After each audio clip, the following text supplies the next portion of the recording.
আসসালামু আলাইকুম। সুপ্রিয় দর্শক এবং বন্ধুগণ, আপনারা কেমন আছেন? আশা করি আল্লাহর অশেষ রহমতে সবাই ভালো আছেন। আমি আজকে আপনাদের সামনে এই প্রিন্টারটির মাধ্যমে কিভাবে কাস্টমাইজ লেখা, অর্থাৎ আপনি যদি বাংলা ভাষায় প্রিন্ট করতে চান কিভাবে প্রিন্ট করবেন, অথবা কোনো লোগো অথবা কিউআর কোড, বারকোড এগুলো প্রিন্ট করবেন সেই বিষয়ে কথা বলবো। প্রথমেই বলে রাখি, আমার এই ভিডিওটি একটু লম্বা হয়ে যেতে পারে, তাই অনুগ্রহপূর্বক ধৈর্য ধরে ভিডিওটি শুরু থেকে শেষ পর্যন্ত কন্টিনিউ করবেন এবং আমার এই চ্যানেলটি সাবস্ক্রাইব করে দিবেন। এবার মূল প্রসঙ্গ শুরু করা যাক। আপনারা এই প্রিন্টারটির সাথে এমন একটি পেন ড্রাইভও পাবেন। তো বাংলায় প্রিন্ট করার জন্য অথবা লোগো, বারকোড, কোনো ছবি এগুলো প্রিন্ট করার জন্য এই পেন ড্রাইভটা আপনাদের দরকার হবে। তো আমি আপনাদেরকে এখন দেখাবো কিভাবে আপনারা বাংলায় প্রিন্ট করবেন। তো কাস্টমাইজ কোনো প্রিন্ট করার জন্য এই পেন ড্রাইভটির সাথে সাথে আপনাকে কম্পিউটার ব্যবহার করতে হবে। তো আমি এখন আমার কম্পিউটারের স্ক্রিনে চলে যাব। তো প্রথমেই আমি যে অ্যাডোবি ইলাস্ট্রেটর যে সফটওয়্যারটা আছে এটা ওপেন করব। এখান থেকে আমি নিউ ফাইল নিব। নিউ ফাইল নেওয়ার পর এখানে দুইটা অপশন আছে, ওয়াইড, একটা হলো হাইট। আমরা হাইট নিব 150 পিক্সেল। সবসময় হাইটটা 150 পিক্সেল নিব। এখানে পিক্সেল সিলেক্ট করে দিব।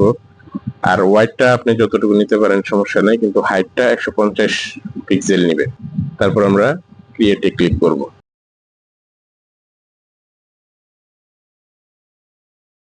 তো এখানে আমরা একটা টেক্সট লিখবো, বাংলা লিখবো।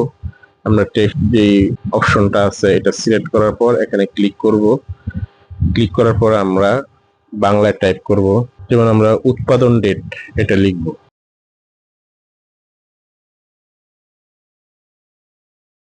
তারপর ইন্টার প্রেস করে নিচের লাইনে লিখব। আপনি আরো লাইন বাড়াইতে পারবেন, ইন্টার দিয়ে আরো নিচেও লিখতে পারবেন। আপনি 3 লাইন, 4 লাইন, 5 লাইন লিখতে পারবেন। লাইন যত বাড়াবেন আপনার লেখা তত ছোট করে প্রিন্ট হবে, এটা মনে রাখবেন। তা আমি আপাতত এটা যেহেতু টেস্ট করার জন্য করছি, আমি 2 লাইনেই টেস্ট করব। আমি এখান থেকে একটা ফন্ট সিলেক্ট করে দিই। এই ফন্টটা সিলেক্ট করে দেই।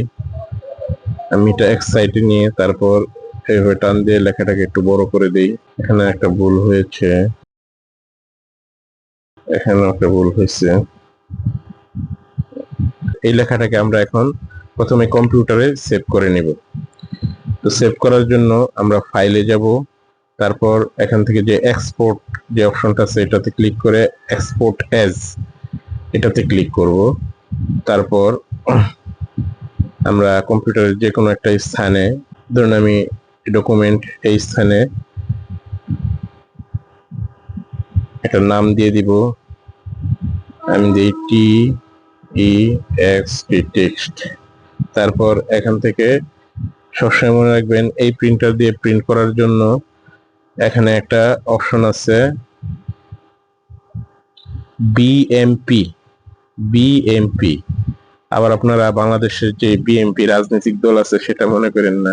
এখানে যেই বিএমপি যেই অপশনটা আছে এটাতে ক্লিক করে দিব। তারপর এক্সপোর্ট করব। আমরা ওকে করে দিব, আবারও ওকে করে দিব। হ্যাঁ, পাশাপাশি একটা লোগো সেট করে দেখাবো। তো আমি এই লেখাটাকে ডিলিট করে দিই। তো দেখেন আমি এখানে একটা লোগো সেট করলাম। এই লোগোটাকে আমরা প্রিন্ট করে দেখব। তো এই লোগোটাকে আমরা এখানে ঠিকভাবে বসিয়ে তারপর এটাও ঠিক একই ফরম্যাটে সেভ করব। এক্সপোর্ট থেকে এক্সপোর্ট অ্যাজ। তারপর আপনারা সবসময় মনে রাখবেন কোন জায়গায় এটা সেভ করতেছেন, ওই জায়গাটা মনে রাখবেন, ওই লোকেশনটা মনে রাখবেন, অন্যথায় পরে আবার ফাইল খুঁজে পাবেন না। তারপর বিএমপি এটা যেহেতু আগের বার এই ফরম্যাটে সেভ করছি, এখন এই ফরম্যাটটাই আছে। আমি এখানে এক্সপোর্ট করব। ওকে ওকে। তারপর আমি একটা কিউআর কোডও নিব। তো আমি এখানে একটি কিউআর কোড নিয়ে আসলাম। তো এই কিউআর কোডটাও আমি একই ফরম্যাটে সেভ করব। এক্সপোর্ট অ্যাজ, তারপর কিউ আর বিএমপি সেভ করা আছে। এক্সপোর্ট, ওকে ওকে। তো আমি ফাইল 3টা এখন বের করব। আমি ডকুমেন্টে গেলাম, দেখেন এখানে এই ফাইল 3টা দেখা যাচ্ছে। তো আমি এটা পেন ড্রাইভে ট্রান্সফার করব। আমি আমার পেন ড্রাইভটা কম্পিউটারে ইনস্টল করলাম। তো আমরা যে পেন ড্রাইভটা কম্পিউটারে ইনস্টল করছি সেটার স্পেস খুবই কম, মাত্র 4 MB। তো এখানে 3টা ফাইল একসাথে যদি আমি ক্লিক করি তাহলে এটা প্রায় 8 MB হয়ে যায়, একসাথে জায়গা নিবে না, আমাকে একটা একটা করে ফাইল নিতে হবে। তো প্রথমে আমি যে টেক্সট ফাইলটা আছে এটা সেন্ড করব।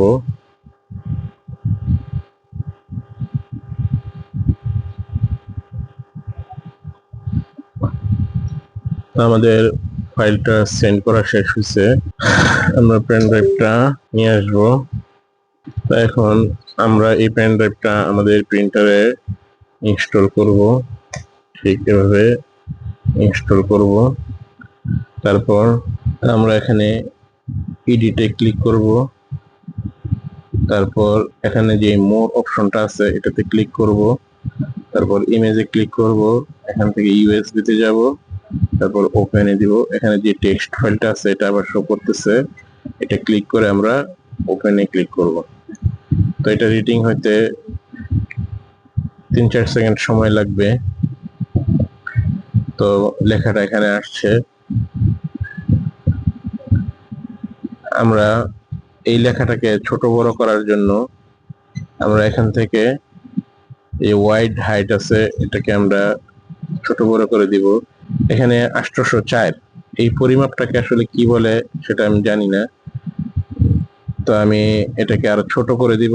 এখানে যে তীর চিহ্নটা আছে এটাতে আমি ক্লিক করে করে এখানে 00 করব। তারপর এটাকে আমি 400 করে দিই, 400। তো 400 করে দিচ্ছি, এখন ওকে দিব। তারপর টিক চিহ্ন দিয়ে দিব। এখানে আমার লেখাটা মোটামুটি ছোট হয়ে গেছে। আপনারা হয়তো দেখতে পাচ্ছেন এখানে আবার আরেকটা লেখা, আপনারা দেখছেন এক লেখা আনছি কিন্তু এখানে আরেক লেখা। আসলে আমি লেখাটাকে আবার একটু এডিট করছিলাম, এডিট করে লেখাটাকে 3 লাইন করছি, মানে 3 লাইন করলে একটু সুন্দর দেখা যায়, এই জন্য এতটুকুই। তো আমি এখানে টিক চিহ্নতে ক্লিক করার পর এটা থেকে আমরা এটা সিলেক্ট করার পর এটা একটু ঠিকভাবে বসিয়ে নিব। আবার যদি এটা আমরা আরো ছোট করতে চাই তাহলে এখানে মডিফাইতে ক্লিক করতে হবে। এই লেখাটাকে সিলেক্ট করার পর মডিফাইতে ক্লিক করতে হবে।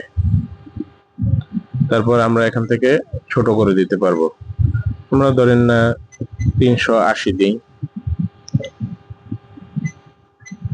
380 দিয়ে ওকে দিলাম। তারপর এখানে ক্লিক করলাম, এখানে ক্লিক করলাম, একটা ছোট হয়ে গেছে। এটাকে আমরা এদিক সেদিক নাড়াইতে পারবো কিন্তু ছোট বড় করতে পারবো না। ছোট বড় করতে হলে আমাদেরকে মডিফাইতে ক্লিক করে তারপর করতে হবে।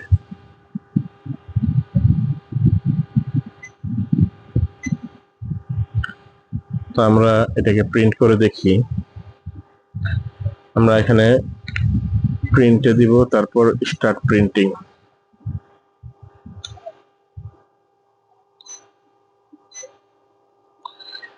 এই যে আপনারা দেখতে পাচ্ছেন এখানে সুন্দরভাবে 3 লাইনে উৎপাদন তারিখ, মেয়াদ তারিখ, রেগুলার প্রাইস খুব সুন্দরভাবে উঠে গেছে। আসলে আপনারা কয়েকবার লিখলেই বুঝতে পারবেন যে কোন সাইজে নিলে আপনার ঠিক জায়গায়, যেহেতু এটা উৎপাদন তারিখ তারপরে মেয়াদ উত্তীর্ণের তারিখ লেখার জন্য, তো দেখা গেছে বিভিন্ন প্যাকেটের গায়ে খুব সুন্দরভাবে জায়গা দেওয়া থাকে যে এতটুকু জায়গার ভিতরে এটা লিখতে হবে। তা আপনারা কয়েকবার লিখলেই, ছোট ছোট মানে বিভিন্ন সাইজ সাইজ করে কয়েকবার লিখলে আপনারা বুঝে যাবেন যে কোন সাইজে লিখলে ঠিক ওই জায়গার মধ্যে, ঠিক ওই ঘরের মধ্যে সুন্দরভাবে বসে যাবে। তো এইভাবে আপনারা টেস্ট করে নেবেন। আমি যদিও ইমেজ নিয়েছিলাম, তারপরে কিউআর কোড নিয়েছিলাম, লোগো নিয়েছিলাম, এগুলো আর দেখাচ্ছি না। সব সিস্টেম একই, আপনারা বিএমপি ফাইলে সেট করবেন অ্যাডোবি ইলাস্ট্রেটরে, তারপর পেন ড্রাইভের মাধ্যমে ট্রান্সফার করে বাস ঠিক এই লেখাটা যেভাবে আমি প্রিন্ট করছি, লোগো কিউআর কোড সব একই সিস্টেমে প্রিন্ট করতে হবে। আমি এখানে স্টপ প্রিন্টিং দিয়ে দিলাম। তো এখানে যদি এই লেখার সাথে আপনারা কিছু ইংরেজিও লেখা লিখতে চান তাহলে লিখতে পারবেন। টেক্সট নেবেন, হ্যাঁ আমি একটা ইংরেজি লেখা লিখি,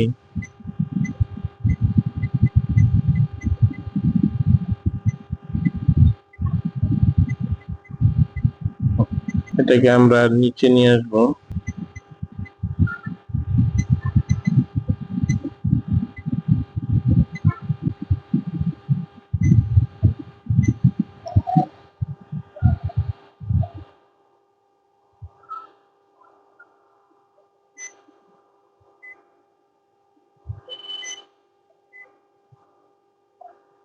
এই দেখেন 4 লাইন একবারে লেখা হয়ে গেছে।